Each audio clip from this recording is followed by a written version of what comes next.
ความหักในพันเฮาสั่งเปมา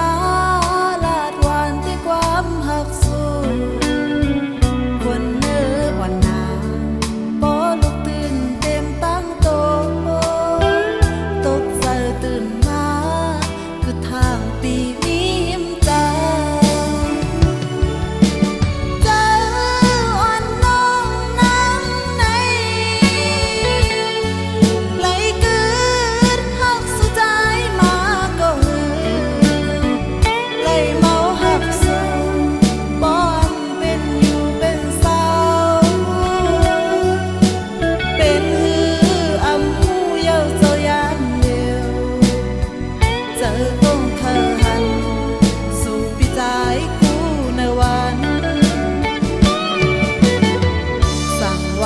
ใจ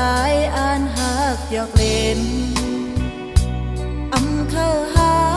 กก็หมอกนางน้องตังลีสาวน้องอำว่า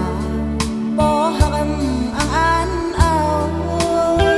ใจปีมาเว้ยไปหยอกนางน้องเมาลา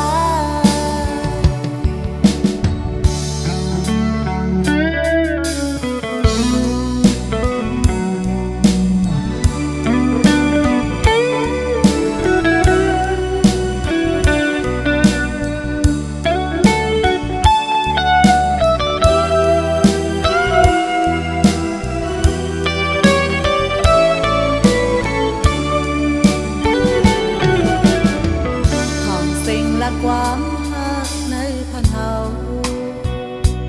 สั่งเปมาลาดหวานที่ความหักสู้คนเนื้อวันนาปอลุกตื่นเต็มตั้งโตตกใจตื่นมาคือทางปีนี้หิมใจ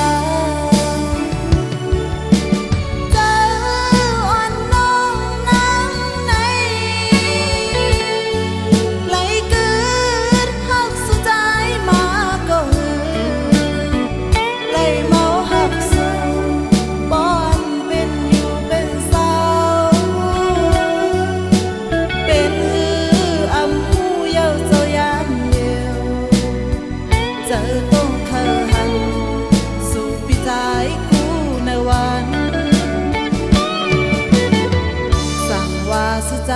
อ่านหักหยอกเล่นอำเข้า